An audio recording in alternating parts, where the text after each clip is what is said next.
lagi pasti akan apa?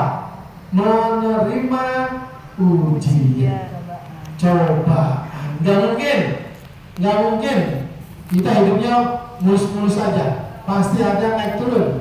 Kadang naik turun, turun terus. Gimana naik? Ya, gimana turun terus ya. Ya, nah makanya oleh karena itu kita ketika memiliki kesabaran, maka insya Allah Allah akan memberi cahaya di dalam hati kita. Lalu Ustaz pun mengatakan wal Qur'anu hujjatun. Nah, Al-Quran merupakan penolong kita. Apalagi sekarang dekat bulan Ramadan, perbanyak baca Al-Quran, perbanyak baca Al-Quran. Sering kita bahas, sering kita kaji di dalam taklim kita, pengajian kita. Al-Quran merupakan penolong kita nanti di yaumil qiyamah. Dia akan membentengi tubuh kita dari api neraka. Kalau kita benar-benar mengamalkan Al-Quran, bukan cuma dibaca, tapi lebih baik lagi diamalkan, maka Al-Quran akan menjadi benteng kita, melindungi kita dari api neraka. Alhamdulillah. Atau di sini disebutkan kata Nabi kita, au alaika, atau Al-Quran menjadi apa? Menjadi fitnah bagi kita. Mengapa menjadi fitnah? Kita sudah baca Quran tapi tidak mau mengamalkannya. Atau kita membaca Al-Quran tapi dalam memahami Al-Quran salah, memahami Al-Quran tidak tepat. Banyak kisah-kisah orang-orang yang pandai baca Quran, orang yang hafal Quran tapi masuk neraka. Kenapa? Karena di dalam memahami Al-Quran mengikuti hawa nafsunya. Tuh kata Nabi, man fassara Al-Qur'ana bi ra'yihi famaq'adahu finnar. Barang siapa yang menafsirkan Al-Quran dengan hawa nafsunya, maka tempat kembalinya adalah neraka. Seperti yang pernah saya sampaikan, yang namanya Ibnu Muljam. Kenal Ibnu Muljam? Kenal Ibnu Muljam? Enggak. Ibnu Muljam adalah seseorang yang membunuh sahabat Ali bin Abi Thalib. Sedangkan Ibnu Muljam ini merupakan seorang yang hafal Al-Quran. Hafal Al-Quran, pandai membaca, bacanya pun bagus, sehingga sahabat Umar bin Khattab mengutusnya ke negeri Irak, atau ke negeri Mesir ketika itu, yang mana gubernurnya adalah Amr bin As. Diperintahkanlah Ibnu Muljam itu ke sana untuk menjadi imam besar, imam rawatib. Kalau di sini Darussalam imam rawatibnya Ustaz Hambali. Nah, contohnya begitu. Dikirim itu Ibnu Muljam ke sana. Ternyata ketika di sana dia salah pengajian, salah pergaulan. Dia bergaul dengan kaum Khawarij, yang mana kaum Khawarij itu menafsirkan Al-Quran sesuai hawa nafsunya. Sehingga Nabi kita pun mengatakan bahwasanya nanti sahabat Ali akan dibunuh oleh orang yang pandai baca Al-Quran, rajin tahajudnya, tapi gara-gara salah pengajian dia mengkafirkan orang lain.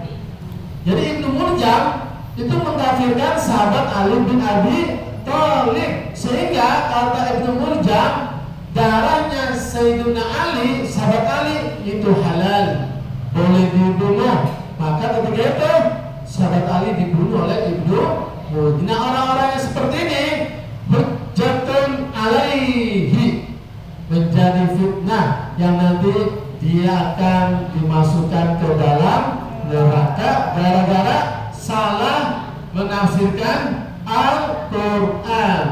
Al-Quran menurut kepentingannya diri sendiri, atau sekarang Al-Quran dibawa-bawa ke pentas politik. Ketika contohnya ada kelompok A ingin dipilih oleh masyarakat, dia menggunakan Al-Quran. Bunyinya begini, bla bla bla bla.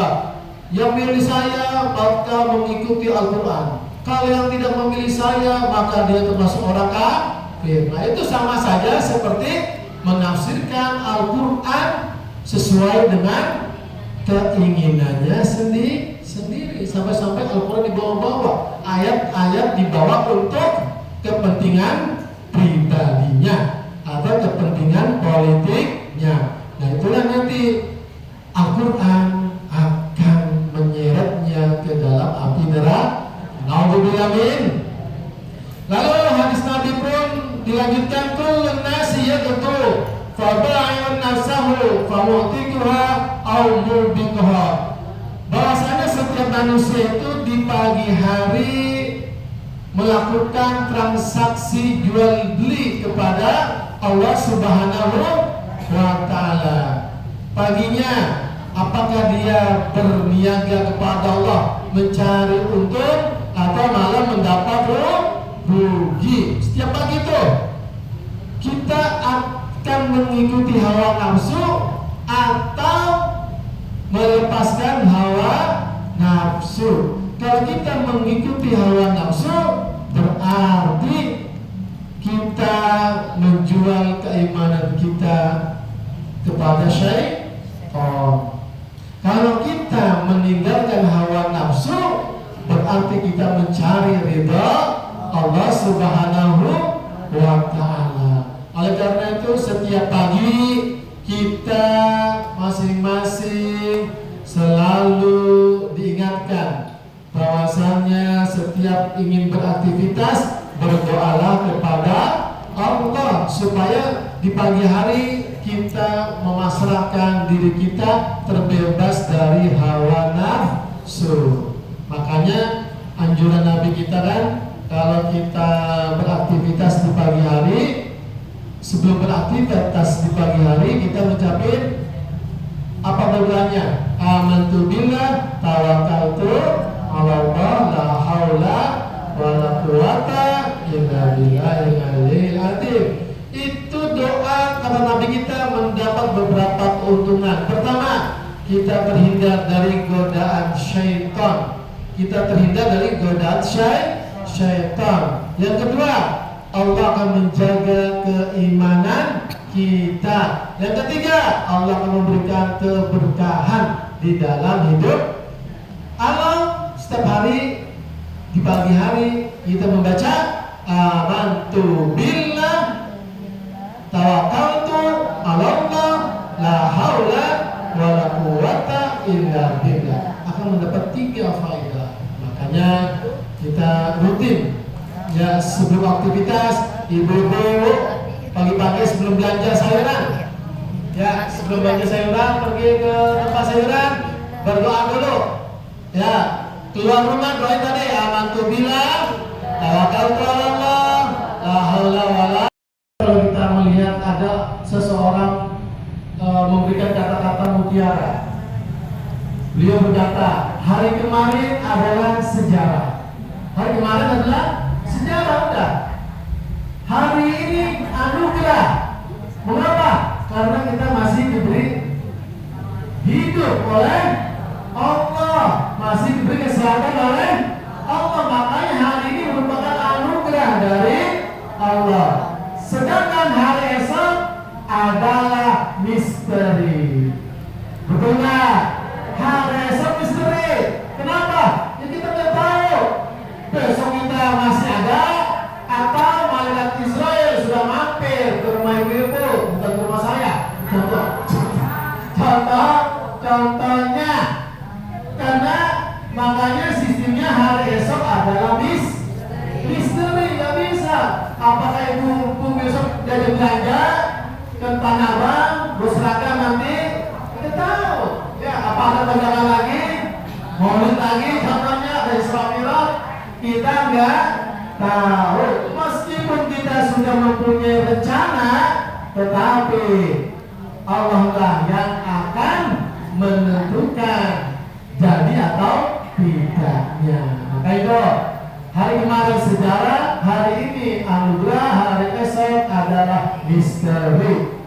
Oleh karena itu, dalam menghadapi kehidupan kita ini, kita selalu memohon kepada Allah, tawakal kepada Allah, memasrahkan diri kita kepada Allah Subhanahu wa Ta'ala. Apalagi pada tanggal 27 kemarin, kita umat Islam ada sejarah yang sangat istimewa. Isra wal Mi'raj. Tanggal berapa? Tanggal 27 Rajab.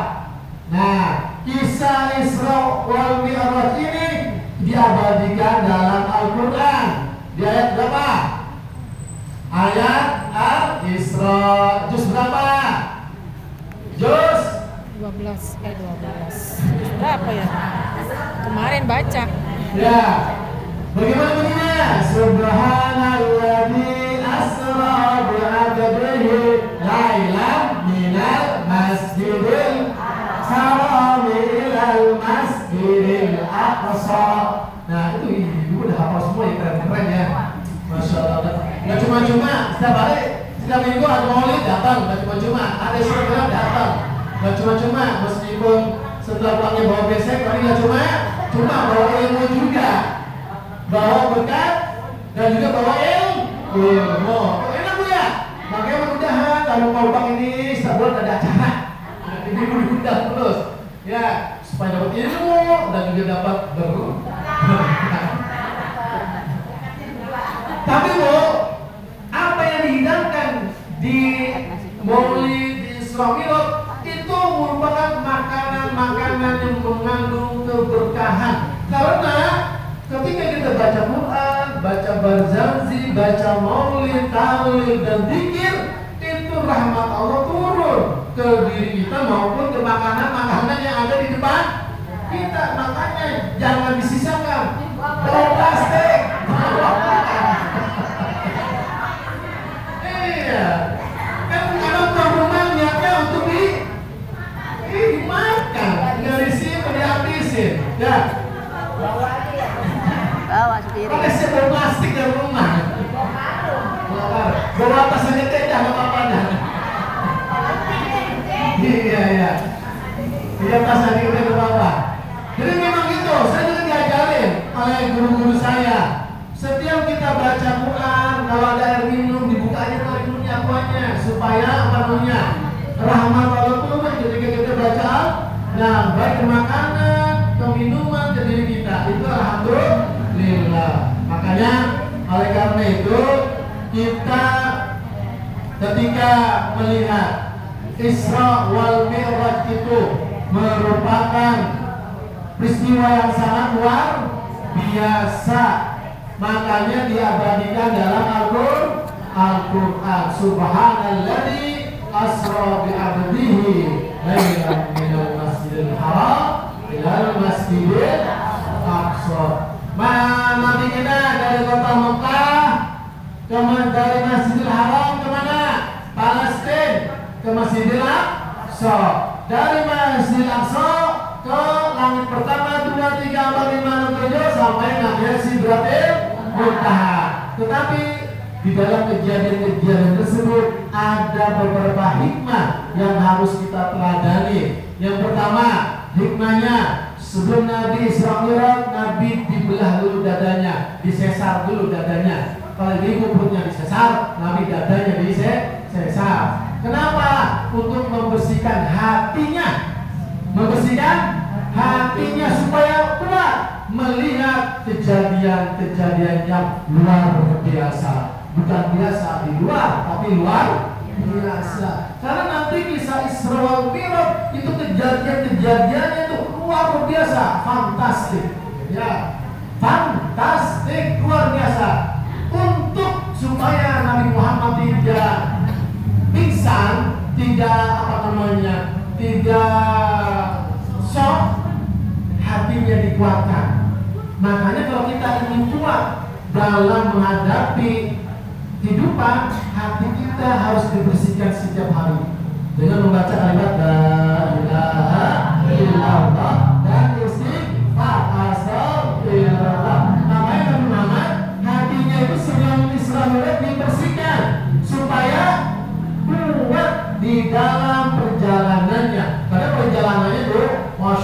sehari semalam doang, nggak sehari semalam, tapi semalam aja. Kalau dengan kendaraan dari Masjidil Haram ke Mekah dengan kuda yang paling cepat atau onta yang paling cepat itu perkiraan 40 hari perjalanan 40 hari. Tapi ini cuma semalam itu pulang balik. Nah, makanya pakai kendaraan namanya buruk. Kecepatannya segi mata udah nggak ada orang, cepat sekali. Malah ada manusia yang kuat, ya berkendara sangat lebih naik motor, ngebut. Kira-kira tuh bagaimana mukanya? Apalagi dari dirinya, ketarik semua ya. Kita naik motor ini, naik motor balap, ya motor balap. Nenek goceng, kira-kira. Itu bagaimana tuh? Allah ya. Waduh, masya Allah. Padahal itu kecepatannya bisa kita lihat. Jadi kecepatannya buruk sekejap mata, tapi dengan sudah dibekali keimanan, sudah dibersihkan hatinya, Nabi kita Nabi Muhammad kuat dalam perjalanan tersebut. Yaitu, jadi kita dalam menghadapi sesuatu haruslah hati kita ini dibersihkan terlebih dahulu. Dan kalau kita melihat bahwasanya dari kejadian-kejadian Isra Mi'raj, Nabi itu nampak tilas tuh. Tahu nampak tilas nggak? Melihat sejarah umat-umat terdahulu, nabi-nabi terdahulu. Makanya kita pun disunahkan jangan melupakan sejarah. Karena sejarah merupakan cikal bakal kita. Kita kalau nggak ada sejarah, nggak ada kita. Kalau nggak ada nenek moyang kita, nggak ada kita. Nggak ada pahlawan-pahlawan terdahulu, nggak ada Indonesia. Jadi jangan melupakan sejarah. Bagaimana caranya supaya kita nggak melupakan sejarah? Kunjungi silaturahim kemana? Para ulama yang terdahulu atau ke makam orang tua kita nggak pernah dikunjungin, mau sering dikunjungin. Alhamdulillah. Ya, makanya itu orang tua kita yang sudah meninggal udah dikunjungin karena dari dia lah kita ada. Kalau nggak ada dia kita nggak ada. Makanya Nabi pun nampak tilas menemui para nabi-nabi terdahulu. Makanya Nabi ketika di Masjid Aqsa bertemu dengan para nabi dan Nabi sholat di situ 2 rakaat. Nabi menjadi imam. Nabi menjadi imam para nabi-nabi. Apakah nabinya itu seperti jasa bagaimana? Menurut beberapa ulama, ruh para nabi kalau sudah meninggal, itu yang datang berkumpul pada nabi ada ruhnya semua, berkumpul semua. Makanya ruhnya orang soleh itu masih ada, masih bisa berkunjung ke rumah anak-anak yang selalu mendoakan. Di dalam Fathul Mu'in juga yang Al-Talibin disebutkan setiap malam Jumat ruh orang tua kita itu terkadang mampir ke rumah kita. Kalau ada oleh-oleh dibawa, kalau nggak ada oleh-oleh nangis. Nah, oleh-olehnya apa? Ya doa, baca Yasin. Alhamdulillah di majelis taklim ya setiap malam Jumat rutin membaca doa untuk orang-orang yang sudah meninggal dunia. Ya karena ketika itu alhamdulillah anak saya masih bekal pulang, alhamdulillah. Nah, makanya itu nampak tilas Nabi sebelum berangkat ke Sidratul Muntaha itu sangat penting kita supaya kita orangnya selalu bersyukur dan juga selalu balas budi, jangan melupakan kebaikan orang lain. Nah, yang ketiga kalau kita melihat Nabi ditemani siapa tuh? Ketika Isra Mi'raj Nabi ditemani siapa? Malaikat Jibril. Di dalam kehidupan kita pun, dalam kehidupan kita harus ada yang membimbing. Guru pengajian contohnya yang datang, kalau ada permasalahan agama yang nggak tahu, nanya sama gurunya. Karena Nabi pun selama perjalanan itu ketika Nabi nggak tahu, nanya kepada malaikat Jibril. Contohnya, ketika Nabi lihat di neraka ada orang-orang yang selalu memakan daging mentah, padahal sampingnya ada daging matang. Tapi kenapa itu kok yang dimakan daging mentah? Nah, ternyata kata malaikat Jibril, itu adalah umatmu yang sering berzina. Nah, umatmu yang sering berzina. Naudzubillah min dzalik. Dan juga Nabi ditawarkan antara susu dengan khamar. Lalu Nabi pilih mana? Milih susu daripada khamar. Nah, inilah dalam hidup perlu pembimbing. Dalam hidup perlu ada yang guru. Fungsinya guru untuk memberi arahan supaya kita tidak tersesat. Makanya jangan malu-malu datang ke rumah guru yang ibu merasa bisa untuk bertanya kepadanya persoalan apa aja. Ya contohnya, Pak, gimana nih? Saya pengen nikah lagi. Nah, apa? Nanti mungkin ada linknya tuh ya, perkumpulan ya. Ya nggak apa-apa. Jadi kalau kegalauan semua itu ada solusinya. Nah itu, jadi setiap kehidupan kita dalam menjalaninya harus ada pembimbing. Ada pembimbing. Nabi saja ada pembimbingnya, yaitu malaikat Jibril. Nah, lalu yang keempat, selalu introspeksi diri. Nabi dalam kisah Isra Mi'raj, Nabi sering melihat orang-orang yang ada di dalam neraka begitu pedih siksaannya. Sampai-sampai Nabi pun berintrospeksi diri dan juga melihat kenikmatan surga. Jadi setiap kita melihat segala sesuatu kejadian di dunia ini, itu merupakan introspeksi kita. Introspeksi kita. Ada orang yang begini, wah, ada orang kalau berbuat jahat dijauhi. Nah, makanya kita jangan berbuat jahat. Atau kita ada orang yang ngapain satu dengan yang lainnya, kita melihatnya, ih begitu ya. Nah itu introspeksi juga. Kalau kita nggak pengen seperti dia, jangan melakukannya. Jadi setiap kejadian di kehidupan ini merupakan introspeksi bagi diri kita masing-masing. Nah, yang terakhir, yang kelima, hadiah Nabi ketika Isra Mi'raj apa? Sholat 5 waktu. Ini jangan ditinggalkan, karena awal ma yuhasabul abdu fi yaumil qiyamah as-shalah. Amal yang pertama kali dihisab pada hari kiamat adalah sholat. Insyaallah ibu Bani Salim Darussalam yang hadir di sini mudah-mudahan banyak rajin sholat. Subuh rajin, zuhur rajin, asar rajin, maghrib rajin, Aisyah rajin. Insyaallah. Karena sholat itu pada hakikatnya tidak bisa dilihat oleh manusia.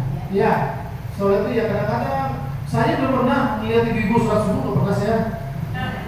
Ya kan saya di rumah, ibu di rumah, jadi pernah makanya. Nah itu merupakan saat yang tepat ketika kita ingin mendekatkan diri kita kepada Allah, apalagi ketika sujud. Sedekat-dekatnya hamba kepada Sang Pencipta ketika dalam keadaan sujud. Minta apa saja ketika dalam sujud, insya Allah Allah akan memberikan kemudahan mengijabah doa kita semua. Amin ya rabbal alamin. Jadi hadiah yang terakhir dari Allah kepada Nabi kita sholat. Nah, jadi ibu mudah-mudahan bisa menjaga sholatnya. Amin ya rabbal alamin. Ya, mungkin hanya itu yang bisa saya sampaikan. Apabila ada pertanyaan atau ada pendapat dari ibu-ibu, saya persilakan.